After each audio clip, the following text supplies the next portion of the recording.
fácil, ele é gente boa, o cara é muito do bem. Mas para convidar para um programa não é fácil. Rodrigo Caetano. Como é que é? Porra, meu, conseguimos. Obrigado por ter vindo, Rodrigo. Que isso, gente. Eu que te agradeço.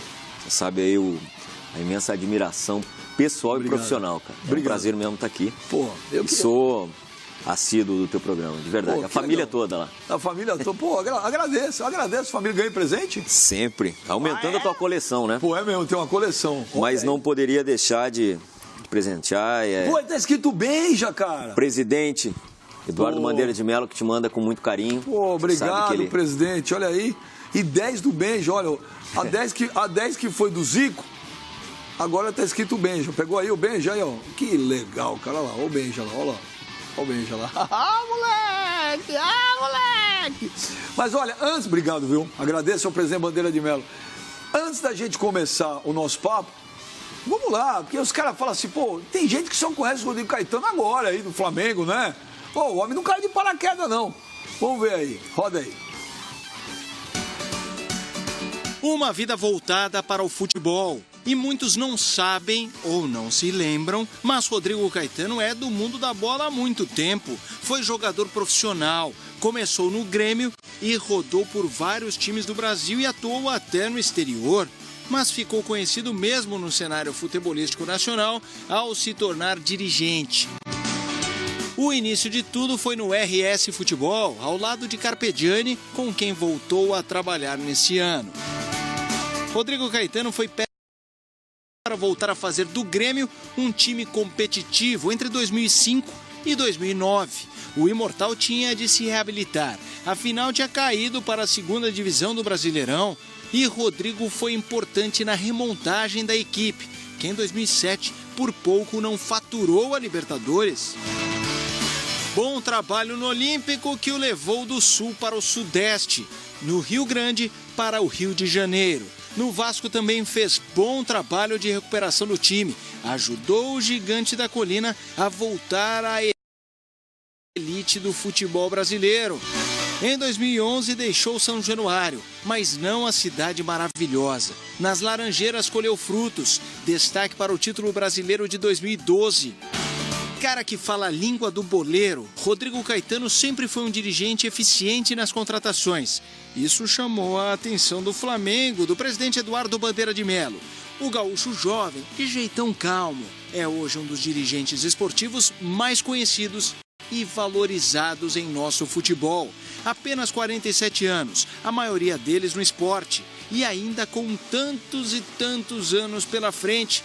Rodrigo Caetano, que hoje é também um pouco carioca, tem mesmo um longo caminho e várias missões. Uma delas apaixonante e ao mesmo tempo trabalhosa: ajudar a nação rubro-negra a ver o time brilhar. Uma vez Flamengo, sempre Flamengo, Flamengo sempre eu hei de ser. É o meu maior prazer vê-lo brilhar, seja na terra, seja no mar. Vencer, vencer, vencer. Uma vez Flamengo, Flamengo até morrer. Obrigado pela homenagem, obrigado de coração. Emocionante. Passa um filme, né, Benja? E passa rápido. Passa rápido. Você sabe que às vezes, teve uma vez aí que a gente estava discutindo, um dos nossos programas é aqueles que a gente quebra pau até quando você pergunta as horas. E aí, não sei, estava discutindo sobre esses novos diretores de futebol, essa nova geração que vem aí. Pô, quem é boleiro, quem não é boleiro? Aí eu na época ainda falei, pô, Rodrigo Caetano, tá vendo? Ó, tá vendo um case de um cara que se deu bem no futebol e nunca jogou? Foi o Rodrigo Caetano. Aí eu não lembrava, assim. Então, e tem muita gente, uma molecada que, pô, conhece o Rodrigo Caetano só do Flamengo pra cá. Até porque o Flamengo dá uma exposição totalmente diferente do resto. Você jogou, você foi o quê? Você era atacante? Quando você começou? Então, Benja, eu comecei a minha vida, né, no futebol muito cedo, porque sou de uma cidade do interior, lá do Rio Grande do Sul, né, Santo Antônio da Patrulha, que fica próximo a Porto Alegre. Quem nasce em Santo Antônio da Patrulha? Patrulhense. Patrulhense. Patrulhense. Com muita honra. E desde sempre, né, eu tive dentro de casa um incentivo pelo futebol. E aos 10 anos de idade, eu ingressei nas escolinhas do Grêmio. E daí estou até hoje no futebol, porque me profissionalizei no Grêmio, fiquei até os meus 22 anos, depois... Você era o que, atacante, Rodrigo? Eu era meia. Meia? Meia, canhoto. Peguei no Grêmio, assim, uma geração de bons jogadores, mas o fato é que naquela época você não tinha esse mesmo espaço, né? Os jovens passavam a ser... Desculpa, que ano que você jogou, Rodrigo? Eu joguei profissionalmente, você fala?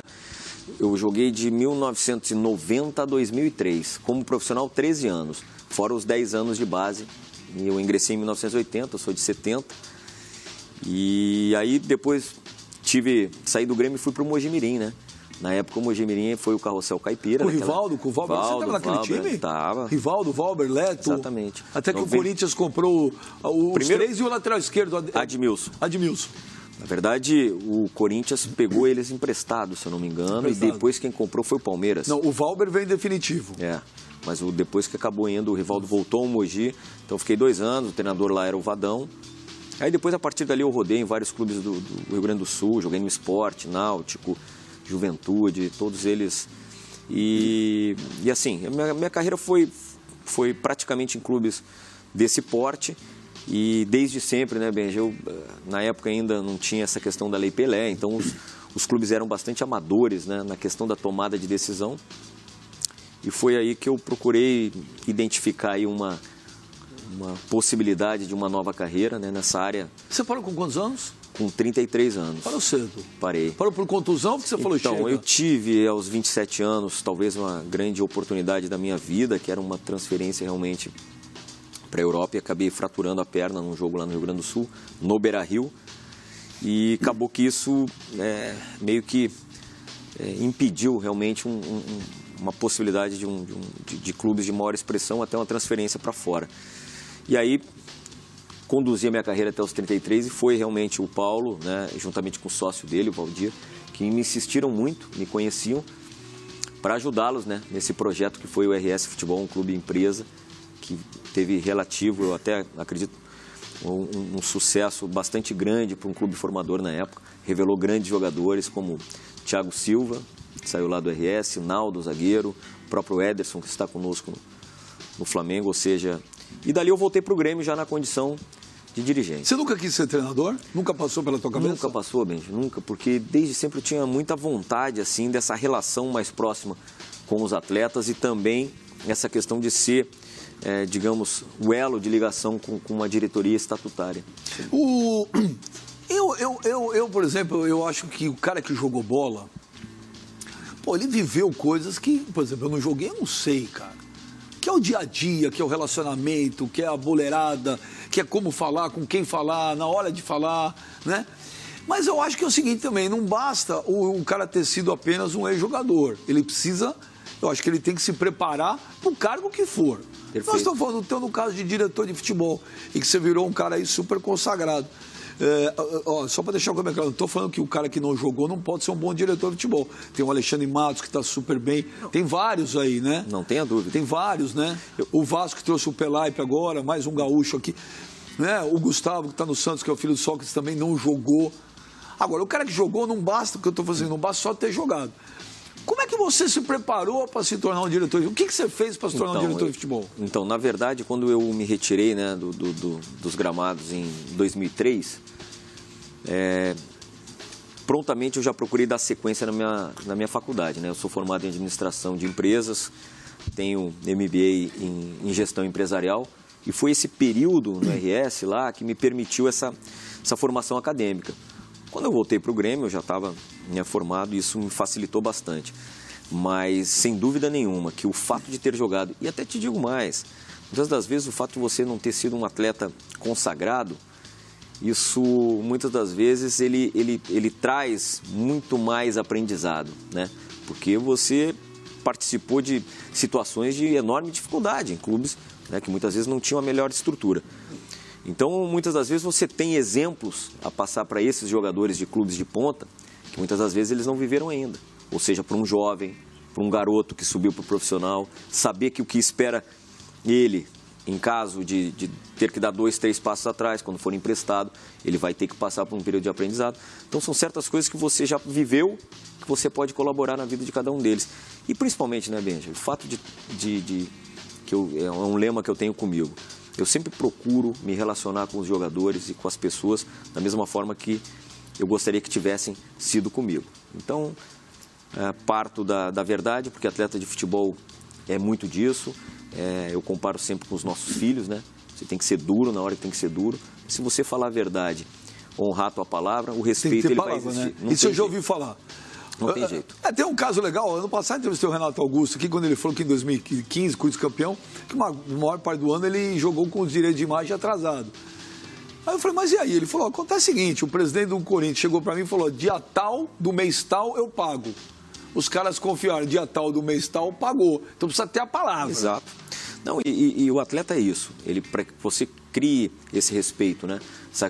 Construa essa credibilidade, você tem que realmente ser firme, né, nas suas decisões, nas suas convicções. E ele necessita do diretor, saber que ele tem uma pessoa dentro que ele pode confiar. O que você teve na tua carreira como jogador?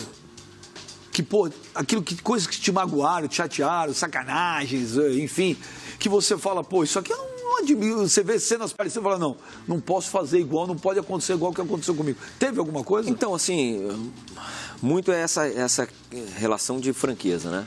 Porque é aquela história, a gente costuma dizer que no futebol, onde o problema está lá, a maioria desvia, né? Então, não é o meu caso. Eu mesmo, para dizer até dar um recado que o atleta, ou sei lá, muitas vezes até um técnico, né, que eu tenho passado por momentos também de não ter que dar a melhor notícia, você tem que falar para ele. E isso, no tempo de jogador, a gente via que realmente as pessoas que tomavam a decisão, muitas vezes de eu sair de um determinado clube, de uma venda, em que você não quer que ela aconteça, a pessoa que tomou a decisão não foi aquela que não veio te comunicar. Então isso dói bastante, porque nesse meio você não pode desviar. Você tem que ser reto e falar, independentemente do que é notícia. Ô, Rodrigo, você trabalhou no Grêmio, você trabalhou teve o RS, você trabalhou no Grêmio, você trabalhou no Vasco, trabalhou no Fluminense e agora está no Flamengo, né? Qual que foi a maior porrada aí? Porque, ó, você foi pegar um Vasco num momento difícil, né? Foi, eu cheguei o Vasco pós-queda, né? Foi em final de 2008, início de 2009. Foi uma tomada de decisão importante na minha vida, Benja, porque eu tinha 4 anos de Grêmio, onde era a minha casa. Eu tinha, como atleta, 12 anos, mais 4 como dirigente, ou seja... Estava enraizado lá. Eu tinha 38 anos quando eu tomei essa decisão, sendo que 16, quase que a metade da minha vida dentro do Grêmio. E tomei a decisão, né, junto com a família, tive o convite aqui do Vasco. Disse, não, é a hora de eu sair daqui, vou tentar realmente um novo mercado. E cheguei no Vasco, né, na 2ª divisão. Ali foi de todos aí, sem dúvida nenhuma, um momento mais difícil. Foi? Não resta a menor dúvida. Foi o Dinamite que te trouxe, né? Sim, foi. E, assim, o estado que o Vasco se encontrava era muito difícil você remontar. O Dorival Júnior era o técnico do Vasco na época, na Série B, e ajudou muito na montagem de equipe, porque você tinha que trazer os atletas acreditando na marca, acreditando na camisa. Como é que você monta um time sem grana, que acabou de voltar de uma Série B? É o quê? Credibilidade? É ter... Relacionamento, né, que você... né, a questão que você constrói no decorrer da carreira, para que consiga convencer os atletas e os seus agentes, né, do quão é importante estar numa camisa, né, como o Vasco, foi assim no Fluminense, e é óbvio que camisa pesada, como é o caso do Flamengo, né, isso também facilita bastante. Mas é nisso, naquele momento foi realmente atletas que chegaram aqui em meados de janeiro e acabaram recebendo o seu primeiro pagamento lá por março. Imagine só você suportar esse período todo, né? E você também sem receber? Não, eu também, mas eu digo assim, a minha responsabilidade era muito maior com aqueles que eu havia convidado, né, para virem, então... E o que você acha que te fez chamar a atenção do Fluminense? Não, na verdade, quando terminamos 2011 no Vasco, que foi um ano realmente espetacular, né, para o clube, porque foi campeão da Copa do Brasil, foi vice-campeão brasileiro naquela disputa aí até o final com o Corinthians, chegou uma semifinal de Sul-Americana. eu tive o convite do Fluminense, já estava encerrando o meu contrato, tanto o Dr. Celso Barros, né, na época. E realmente era um projeto que me fez entender que essa mudança ela era necessária também. 3 anos de Vasco, você tem uma hora que o ciclo se encerra. E aí a gente foi já no primeiro ano campeão estadual, campeão brasileiro, trabalhando com o Abel, que é outra figura ímpar, né? Um amigo pessoal que eu carrego até hoje. E depois desses 2 anos de Fluminense, Benja, acabou o meu contrato, final de 13. O Vasco caiu em 2013, de novo, né? E aí era o último ano do Roberto, me convidou novamente. E aí fomos assim para um projeto bastante curto, que era realmente uma dificuldade gigantesca fazer o Vasco voltar. Ao final de tudo isso, para minha alegria, né, eu tive daí o convite do Flamengo no final de 14 e estou aqui desde 2015, muito grato por tudo que o Flamengo me proporcionou, me deu condições de trabalho, ter participado, Benja, dessa mudança de cenário, de imagem do clube, de infraestrutura. Eu vou ser sincero, porque a gente tem que falar as coisas, eu sempre falo, fala na cara. Não em relação ao Rodrigo Caetano. Eu falava há 4 anos atrás, quando o Bandeira entrou, eu falei, pô, mas não tem a menor condição de tirar um gigante igual do Flamengo do jeito que está. O Flamengo estava numa situação caótica. Você chegou no Vasco, você falou numa situação caótica. O Flamengo não estava diferente, estava muito diferente. Não, o Flamengo tinha, nesse período já... A dívida era monstruosa. Não era, mas assim, já tinha iniciado aí um processo de mudança? Um processo de mudança. Foi em 2013, né, que o presidente iniciou. E já tinha também profissionalizado, né, o departamento, que era o Pelay, que chegou no início. Depois teve a continuidade ali com o Ximenes, né? Então já tinha uma sequência de trabalho. E o Flamengo talvez tenha passado, na parte financeira, já tinha se equilibrado. Não com condições de fazer, mas aquela situação caótica de início já não era tão grande. Mas na questão de infraestrutura, sim. Porque tem atletas que estão conosco desde 2015, quando eu aqui cheguei, que observam hoje e que têm, até muitos deles não acreditavam, assim como você, que o projeto do Ninho do Urubu fosse se concretizar, que todas as melhorias ali iam acontecer e hoje... Para nós é motivo de muito orgulho, de satisfação, quando o presidente chega lá, quando os vice-presidentes chegam no clube, podem conviver com os atletas e dizer, viu, lá atrás, talvez você não acreditasse. E hoje isso é fato. Ô, Rodrigo, como você trabalhou você trabalhou em 3 grandes do Rio, falta o Botafogo, e você tem base para falar. O que está acontecendo com o futebol carioca? Hoje, vão xingar. Vão xingar, vou fazer o quê? Mas é a constatação de um fato. Você tem o Vasco passando um momento super complicado, né? Depois da eleição e perdendo os principais jogadores, tem problema enorme de caixa. Você tem o Botafogo com um time hoje modesto. Também o Botafogo não dá para criar muita esperança para esse time para esse ano. A gente está vendo o Fluminense, né? Que agora, no meio da semana, os torcedores invadiram, né? E a diretoria mandando o jogador embora, véspera de final de ano, e não paga. E está numa situação complicada. Jogou agora lá, jogou semana passada lá contra o Madureira para 448 pagantes. O que está acontecendo com o futebol carioca? Bom, primeiro, assim... Exceção do Flamengo, né? A minha visão, assim, talvez que o Flamengo... por conta, né, que tem realmente mais receita, acabou se estruturando antes. Isso é fato. Por exemplo, esse passo atrás, esse cortar na carne, que iniciou ali com o presidente Bandeira lá no seu início, e que até hoje carrega um sem número de críticas, por que o torcedor deseja? O torcedor deseja o título, apenas isso, e não como chegar até ele, né? E o Flamengo fez o dever de casa de forma perfeita. Primeiro, equacionou suas dívidas, recuperou credibilidade, né? Porque hoje já você, até esses dias, teve uma brincadeira, né, do próprio Vampeta dizendo eu ajudei o Flamengo. Ah, foi no meu programa. Foi no seu programa? Fox Rádio. Então. Que perguntar de novo aquela frase que ele tinha, eu fingia que jogava e o Flamengo fingia que pagava. Ele falou, eu ajudei. Exato. Porque todo mundo usa essa frase como referência. E é fato. Então, assim, essa imagem, ela modificou. O Flamengo hoje, quando vai ao mercado, vai podendo cumprir. Então, ou seja, não dá um passo que não vai conseguir cumprir ali na frente. E eu estou falando à distância, tá? É muito difícil você fazer qualquer tipo de diagnóstico estando distante. Mas a verdade é que esses outros grandes clubes do futebol do Rio de Janeiro estão passando por um processo semelhante ao que o Flamengo passou, só que no momento atual. O Flamengo se reorganizou, se redesenhou muito antes deles e hoje está, pelo menos, equilibrado, estruturado e com o desejo do torcedor como o nosso, né, que ganhe títulos também. Ô, Rodrigo, você falou de credibilidade, né? Uma vez, acho que eu não me lembro quando foi, não sei se foi no passado ou ano retrasado, eu entrevistei o Alexandre Matos, também, que eu acho outro avião aí. Um grande amigo também. Que é um aviãozão aí também, baita no diretor de futebol. E aí, ele estava contando, já tinha passado, porque vocês não falam nada.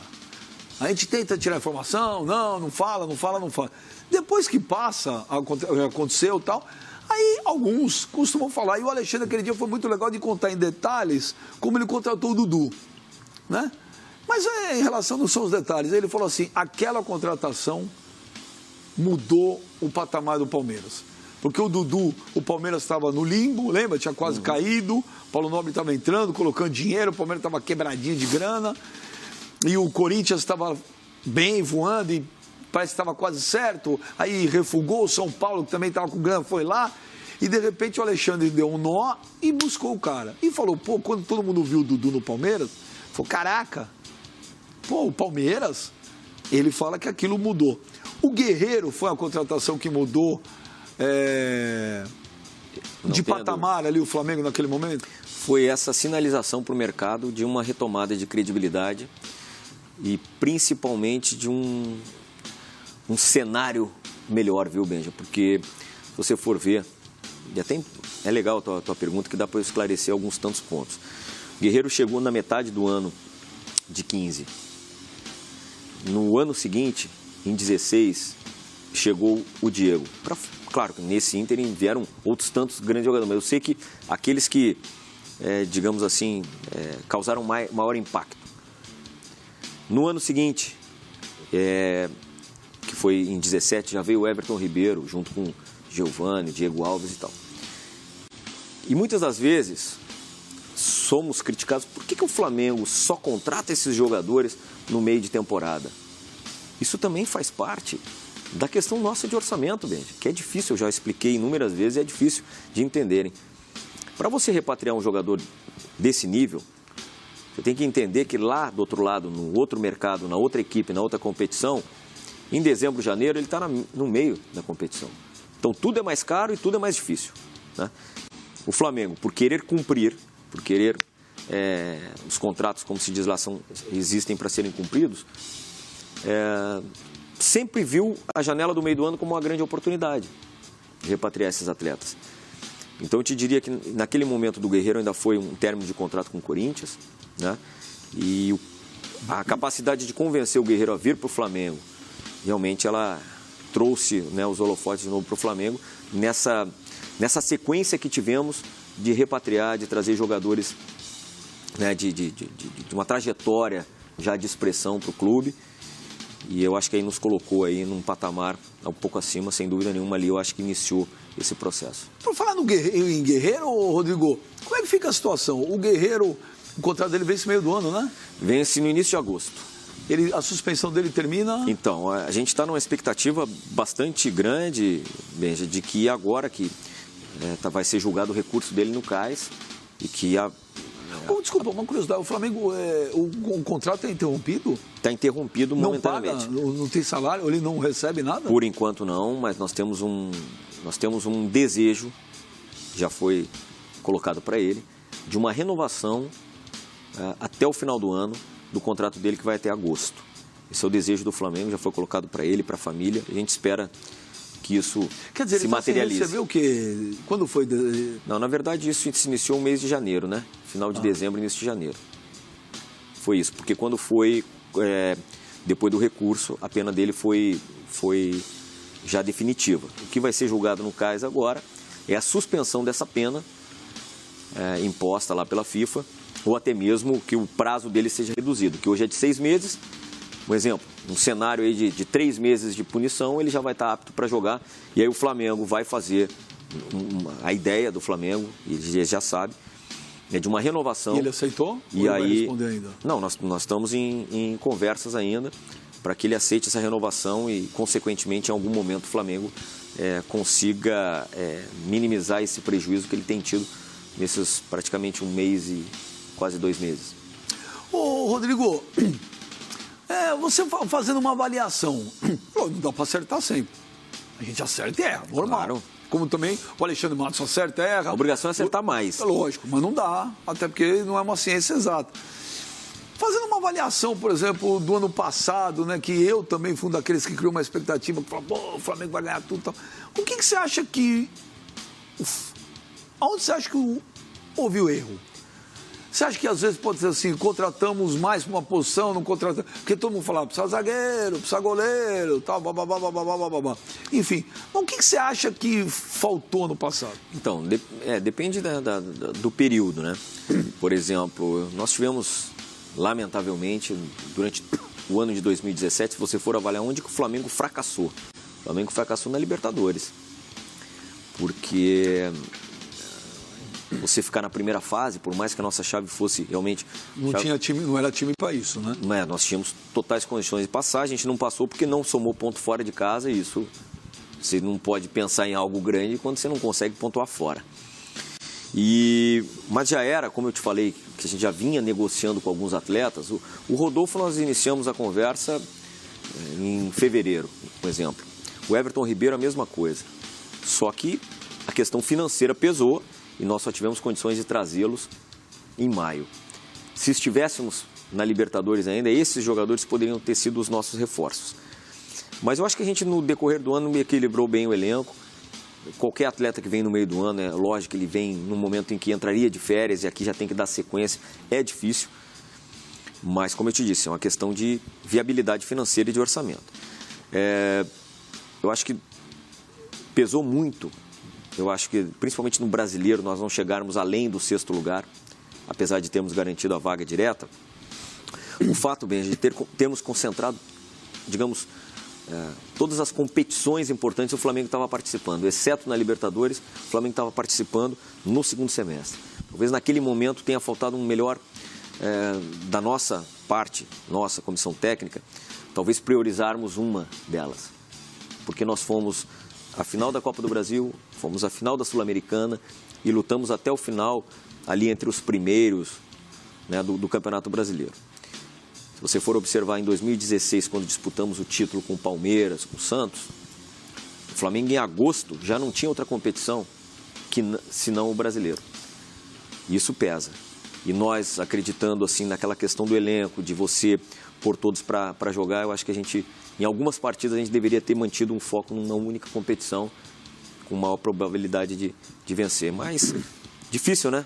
No Flamengo você dizer que não, essa determinada competição aqui eu não vou priorizar. E a gente procurou chegar em todas, infelizmente em 2 fomos vice-campeões e serviu de aprendizado. Nós vamos lutar em todas nesse ano também, mas talvez lá no 2º semestre, quando chega o funil, a gente vai ter que repensar isso. Você é sincero.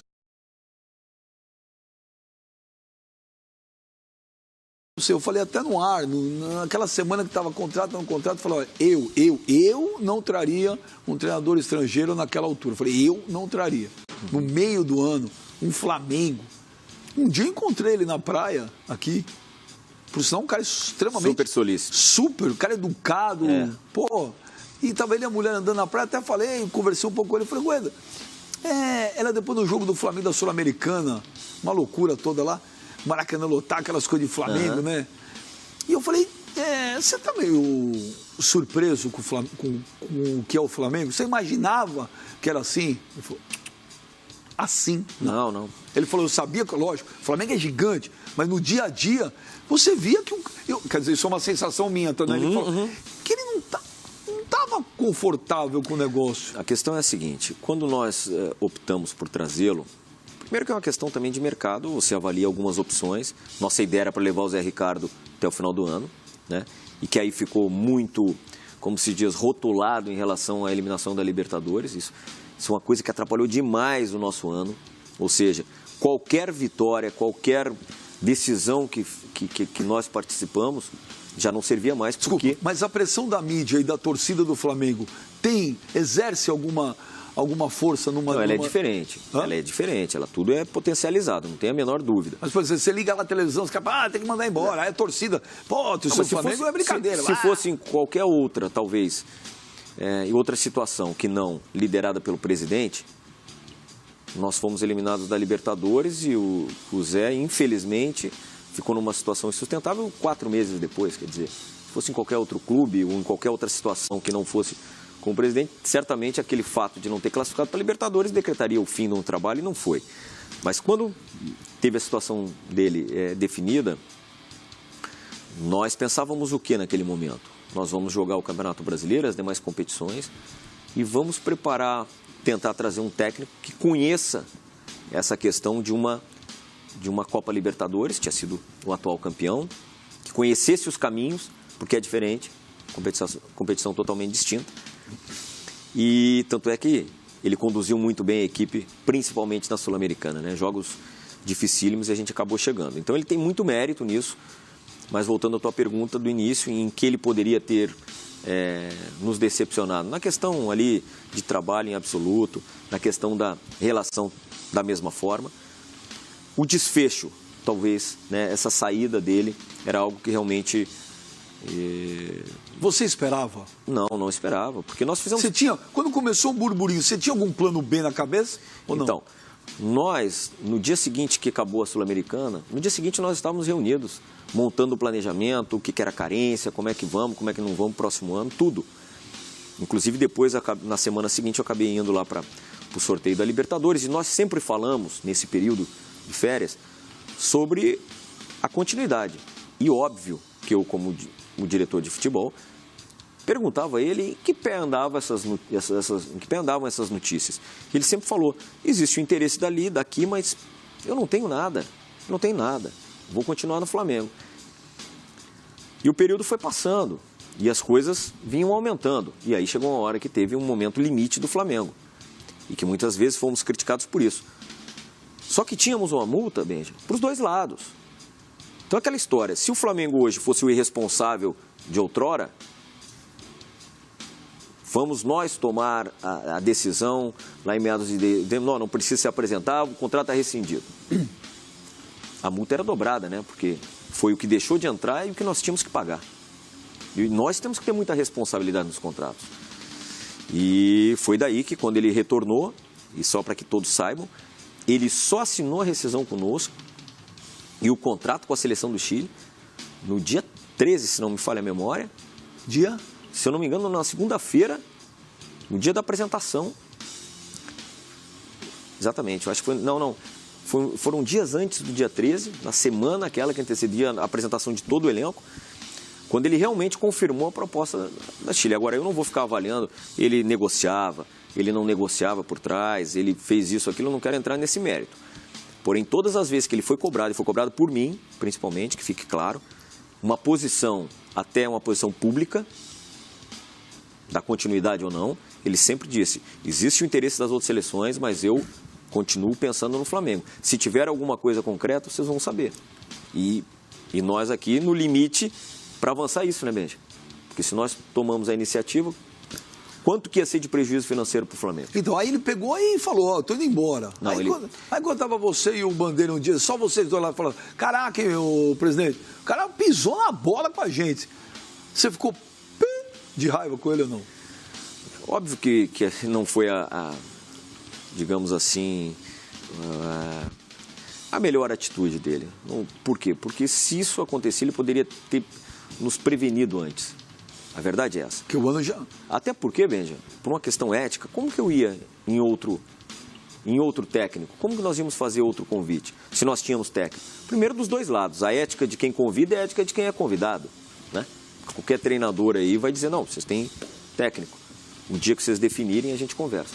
Então, foi nesse sentido, foi ruim, particularmente o mês de dezembro para nós foi péssimo, né, por conta dessa indefinição, e nós sempre meio que jogados, né, assim, na situação de não poder tomar iniciativa, justamente por conta da responsabilidade que a gente tem financeira também e contratual com ele. Pô, mas ele estava com você, com o presidente, planejando 2018? Sim. Olha, vamos contratar esse, libera ele, enfim.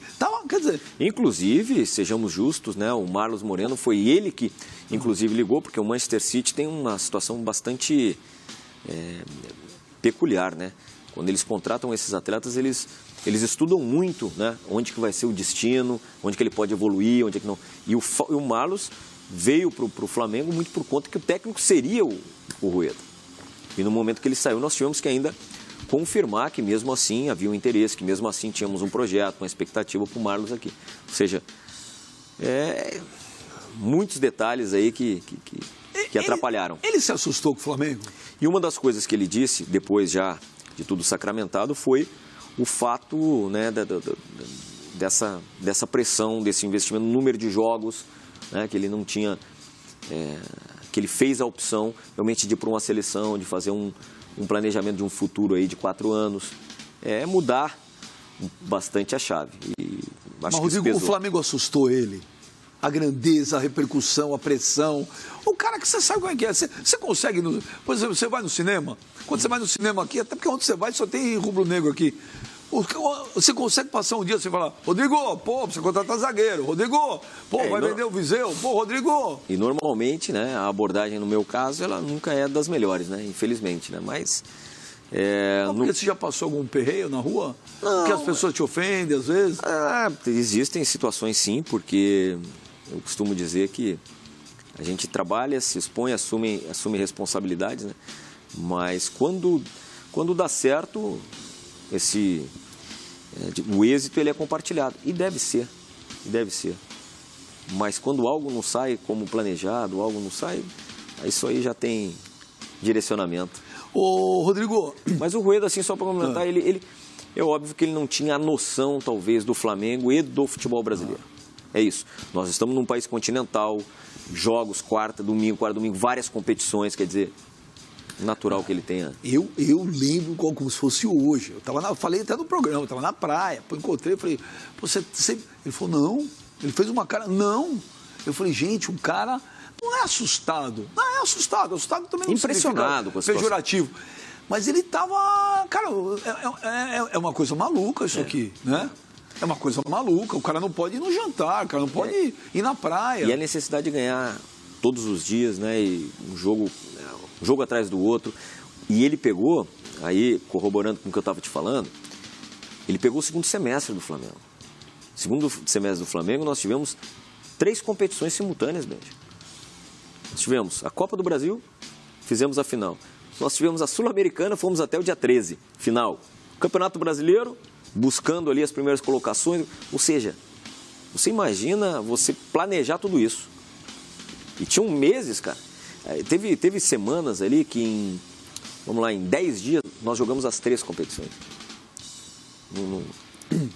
A porrada é forte. Então... Aí deixa eu te falar, aí o Rueda foi embora... e você é brother, que nem você falou agora, do Abelão. Eu tinha uma informação. Vou perguntar para você. O Carpegiani não era para ser o treinador a princípio, era? Isso eu vou te falar. Ela estava de férias, aí eu li o negócio e tal. Falei, nossa, o Rueda foi embora, cara. E aí tinha o papo que o Carpegiani vai ser um diretor de futebol, um gerente, e vai ser contratado um treinador. Aí, de repente, o Carpegiani ficou... Mas você ligou para o Abelão? Você chegou a ligar para ele e falar, Abelão? Bom, primeiro vamos lá. Quando nós tivemos... Só para te falar, porque nessa minha fonte é boa. Falou, o Rodrigo Caetano ligou. O Abelão falou, olha, eu não posso sair do Fluminense agora. Vamos começar do início. Olhou de rabo de olho é que eu vou tomar uma porrada aí. Ó. Não, olha só.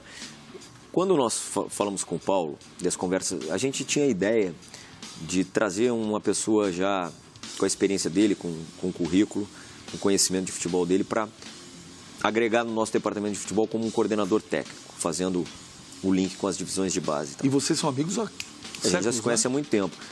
E ele fez um grande trabalho no Curitiba, um grande trabalho no Bahia, hoje mais maduro do que nunca, né? Só que quando nós iniciamos as conversas em dezembro, eu fui muito claro, olha, saiba você que o projeto que nós temos é esse. Porém, não exclua a possibilidade de você ter que assumir o time como técnico. Isso em conjunto com toda a nossa diretoria, né? Porque a gente foi o único, por conta de que ele viria para um outro cargo, que eu abri essa conversa, né? De uma possibilidade. Os demais, eles já foram numa segunda, quando a saída do Rueda ela já estava iminente. Porque o convite para o Paulo, ela se iniciou logo depois do Campeonato Brasileiro. E aí, te falar do Abel, eu não posso te negar que o Abel, não só o fato da gente ter trabalhado junto, ter sido campeões juntos, para mim, sem sombra de dúvida, um dos melhores do Brasil, certamente está entre os 5, e pela capacidade de liderança dele, né, ele facilita muito o vestiário, seria sim um nome que agradaria, eu acho que, a toda a diretoria do Flamengo. Mas ligou? Eu falo com o Abel até hoje. Não, que você fala de amigos, vocês são amigos pra caramba. Abelão, pô, vamos tomar um coco, vamos pegar a praia, não, caramba. Você viu o filme do tal o quê? Isso eu sei. Mas você falou, Abel, bora? Não foi, e ele falou assim... Não foi nesses termos. Não, o termo não... jamais seria nesses termos. Mas não é nesse termo, é modo de falar, é um modo de falar. Mas que você teria ligado, sondado a possibilidade, ele falou, eu não posso sair do Fluminense agora. Minha obrigação é sondar algumas possibilidades. Elas servem quando você está numa situação de técnico, né? Porque ali já estava praticamente sacramentada a saída do Rueda. E foi naquele período final. E também faço isso em atletas, né? É natural, isso aí. E o Abel, para mim, como eu te falei aqui, é um dos melhores. É natural que eu tenha feito uma ligação um pouco mais de amigo. Não, mas é normal também, não vejo crime nenhum. E ele falou, olha, não posso sair do Fluminense agora. Ele tem um compromisso porque ele já lá. tinha, e aí para entender, o timing ele já tinha assumido realmente o compromisso de continuidade, né, no Fluminense, porque eu não fiz isso enquanto nós tínhamos a palavra do Rueda que ele permaneceria. No momento em que ele nos ligou dizendo, olha, estou indo, quero uma reunião com vocês, porque a coisa aqui realmente caminhou, bom, aí era hora de... Foi isso. E aí aí ficou o Carpegiani. Não, também não é que ficou o Carpegiani. Carpegiani é um... Eu já afirmei aqui, né, é um profundo conhecedor de futebol. A primeira conversa pessoal com o Paulo, que até foi lá no Rio Grande do Sul, eu fui até lá, foi essa. Nós temos um projeto muito maior, mas se prepare, que pode ser que você... Porque ele era, dentre os profissionais, imagine você, nós temos lá o treinador ainda. A ideia era de ser um coordenador, ok? Ele era o único que podia ter esse tipo de conversa. Olha, se o treinador sair aqui, você pode vir a ser um dos nomes para assumir como técnico. Era o único que eu podia. Os demais eu tive que fazer depois da saída dele ou muito próximo da saída dele. Não, o Carpegiani, eu vou te falar, esse é um dos caras que merece todo o respeito. Sem dúvida. Que conhece de futebol, que é uma barbaridade. Ô, Nação Rubro-Negra, pode mandar mensagem aí pro Rodrigo Caetano aí. Tem a hashtag no Twitter, Rodrigo Caetano, Fox Sports. Nós vamos fazer um intervalo e na volta tem mais Rodrigo Caetano, diretor de futebol do Flamengo. Vamos apertar o homem aí, nós vamos apertar mais ele aí. Já volta, rapidinho. Estamos de volta aqui com o Benja, hoje recebendo esse... Pô, o homem é um monstro, hein? O homem é um monstro. Rodrigo Caetano, diretor de futebol do Flamengo. Ô, Rodrigo, antes tem uns outros assuntos importantes que eu queria perguntar para você também, mas só voltando rapidinho ainda, porque essa história do Rueda ainda não digeriu, né? Deixa eu falar agora para você. Não seria mais digno ele chegar para você logo lá quando começou o burburinho em dezembro e falar, Rodrigo, olha, tá rolando uma história e eu vou embora. Então, é até bom esclarecer isso, porque nós tentamos, até na época antes do Natal ali, de que tivesse ali uma manifestação por parte dele da sua permanência, que era isso que ele dizia. E eu lembro muito bem que uma das frases, assim, nós organizamos, inclusive, porque ele ficou de fazer isso, e acabou que depois ele declinou, porque, na verdade, o contrato tinha uma cláusula de saída, né, rescisória para ambos os lados. Só quem poderia dizer que ele permaneceria e no dia seguinte mudar de ideia era o próprio. Né? Porque o Flamengo, como que nós, que muitas vezes fomos acusados, por que o Flamengo não se posiciona? Como é que o Flamengo vai se posicionar que o profissional vai permanecer se no dia seguinte ele pode vir aqui e dizer, olha, recebeu muito obrigado, tô indo embora. Quem ia ficar como... Quem tinha que falar é ele. Exatamente. E quem poderia voltar atrás era ele. Porque é assim que funciona. Então, isso aí realmente gerou um desgaste, que aí na reta final a gente já sabia que é melhor para todas as partes é que realmente se encerrasse isso. Ô, Rodrigo, o Júlio César, foi o Flamengo que procurou o Júlio César ou o Júlio César que procurou o Flamengo? Foi o Júlio. O Júlio ligou primeiro para o nosso vice-presidente, através de amigos em comum. Depois, engraçado, através do Juan. O zagueiro. Ele acabou passando o meu telefone. E aí iniciamos as conversas, eu acho que já faz 3 semanas, por aí, quase um mês. E o Júlio manifestou aí o desejo dele voltar ao Flamengo, paixão da vida dele, o clube da vida dele. E como ele havia rescindido com o Benfica, aproximadamente 3 meses atrás, ele usou algumas expressões que realmente me marcaram. Uma delas foi o fato de ele dizer, eu preciso escrever a última página do meu livro no clube do meu coração, o clube da minha infância. E se vocês quiserem, eu assino um contrato em branco, eu só preciso estar aí treinando. Quero treinar, quero um dia ficar no banco. Se um dia precisarem que eu jogue, ok. Se não, eu estou ali para colaborar com os mais jovens, com o Diego Alves, que é meu amigo pessoal. E aí a gente conversou também internamente, teve a saída do Muralha emprestado para o Japão. Abriu-se ali uma possibilidade, por mais que a gente esteja muito satisfeito com os nossos goleiros, César, Thiago, Gabriel e óbvio que o Diego Alves também. E aí esse conjunto da obra nos fez entender que era um grande motivo tê-lo conosco aqui e colaborar, né, nessa reta final aí de carreira do Júlio, porque ele é merecedor de Se ele estiver bem, pode esticar até dezembro ou não? Ele mesmo deixou muito claro que não é de interesse dele, ele veio com esse período bem definido, que coincide, né, para o campeonato estadual.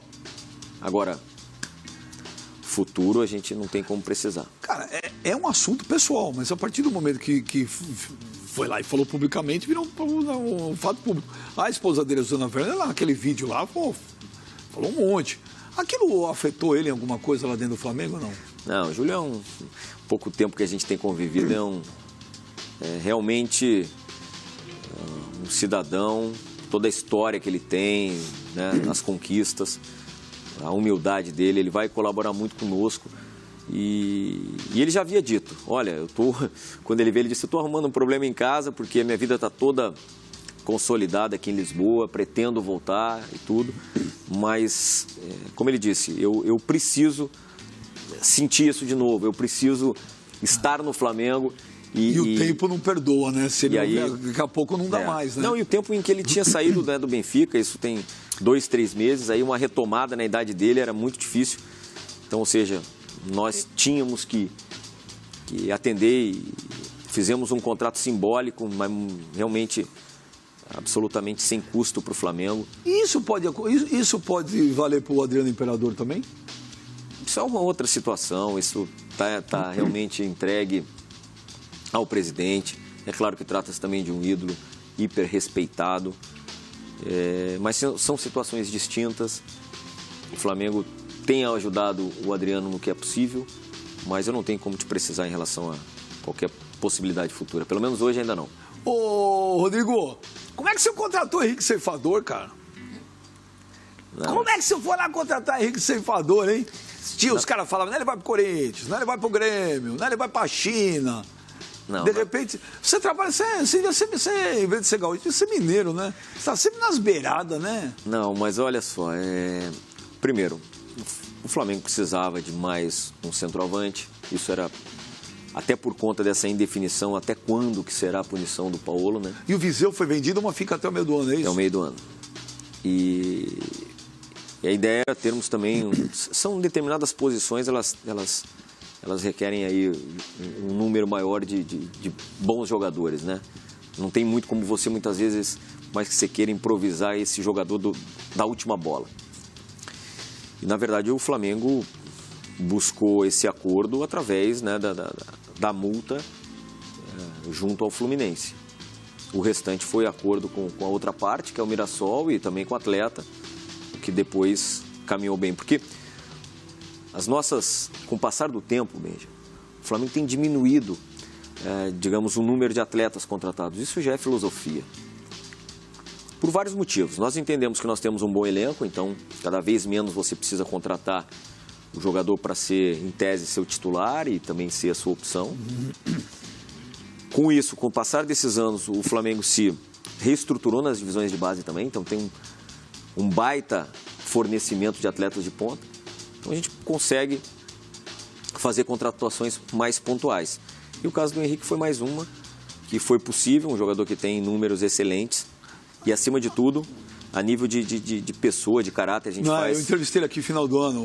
O cara hoje, para chegar bem. no Flamengo, esse é um dos pré-requisitos, porque a gente conseguiu construir ali um perfil de atleta que a gente não pretende se afastar, até para que colaboremos com os jovens. Mas né? era um perfil totalmente diferente do Wagner Love, que o Flamengo tentou, né? Não, mas o Wagner Love hoje já é um jogador muito mais maduro. Sim, você diz características distintas. O Wagner é um jogador mais, como é que se diz, com mais mobilidade e tudo, mas não invalida. Ô Rodrigo, era verdade ou era no começo, quando começou esse bafafá do Henrique Ceifador, a diretoria do Fluminense chegou em algum momento e falou, não vai pro Flamengo a gente não vende? Rolou isso em algum momento ou não? Olha, nunca chegou para nós esse tipo de informação, não. Quem conduziu isso também foram os agentes do próprio Henrique. E aí, né, em conversa conosco, entenderam ser um grande projeto para ele também. Permanece no Rio de Janeiro, vem para um gigante do futebol brasileiro e mundial. E eu espero que aqui ele repita, né, os números, os gols e realmente comprove aquilo que ele está no momento da carreira dele, 28 anos, quer dizer, tem bastante lenha para queimar. Pra gente encerrar, essa geração aí que tá vindo do Flamengo da base é sacanagem, hein? Tem um monte de moleque bom. O Flamengo vai contratar jogador ainda esse ano ou essa molecada que tá aí agora fala, você tem os moleques, vamos dar chance para essa molecada aí? Então, isso que aumenta o nosso nível de exigência, gente, né? Eu sei que muitas das vezes o Flamengo não se reforçou, o Flamengo na verdade fez 2 contratações, mais o Júlio, pelo menos até o momento. Nós tínhamos uma ideia de trazer no máximo 4 atletas. E é claro que alguns jovens que tiveram oportunidade no estadual acabaram nos dando uma ótima impressão, principalmente a questão dos zagueiros, né? Que era uma posição que nós temos 3 jogadores acima de 30 anos, né? Rodolfo, Hever e Juan, que são ótimos, mas a gente tinha a ideia de repente trazer mais um ali, mas Léo Duarte, Patrick, Tuller, todos se saíram muito bem. Então é isso que fez nós aguardarmos mais aí e a princípio a gente continua com eles, sem falar os outros tantos atletas que entraram e deram conta do recado. Porque quando você joga hoje, nos dias de hoje, num clube de ponta, você está acostumado com grandes jogos, mesmo na base. Jogadores que jogaram em seleção, jogadores que estão aí, outro investimento que a gente fez na base, né, desde 2015. O Flamengo hoje disputa vários torneios internacionais. O Flamengo hoje consegue, na base, adquirir um atleta que a gente chama meia confecção, que se destaca aos seus 17, 18 anos, o Flamengo tem lá condições de adquirir. Ou seja, foram inúmeras as ações que às vezes não aparecem, que propiciam você ter aí esse abastecimento. Então, se a gente tem um bom abastecimento na base, a gente é muito mais criterioso na hora de trazer um jogador de fora. Meu irmão? Legal pra caramba, obrigado. Legal pra caramba. Você é um daqueles caras que a gente pode ficar umas 3, 4 horas falando de futebol, viu? Volto aqui com o maior prazer. Cara. E parabéns, viu, Rodrigo? Essa função prática, vamos chamar um pouco mais nova no futebol, cara, tá revelando caras tão bacanas, né? Você, Alessandro, Edu Gaspar, Alexandre Matos. Sabe, tem uma galera aí tão legal. Grandes o Pelé, que eu não conheço, estou falando das pessoas que eu tenho um pouco mais de conhecimento. E você é um cara muito bacana de falar de futebol. Sucesso. Sabe que eu torço pra caramba por você. Obrigado pela camisa. Disso, eu te agradeço de coração. Primeiro porque nesse programa aqui a gente tem condições de falar muita coisa que, né, em outros a gente não consegue. Eu já te falei no início. O carinho e a admiração, cara, ele é profissional, mas ele também é pessoal. porque a gente também consegue perceber, não, sem sacanagem, a gente consegue perceber na tua profissão, nos teus colegas, quem é gente boa, quem é do bem, tá? Obrigado de coração. Pô, obrigado eu, Rodrigo Caetano. Estamos encerrando Aqui com o Benja.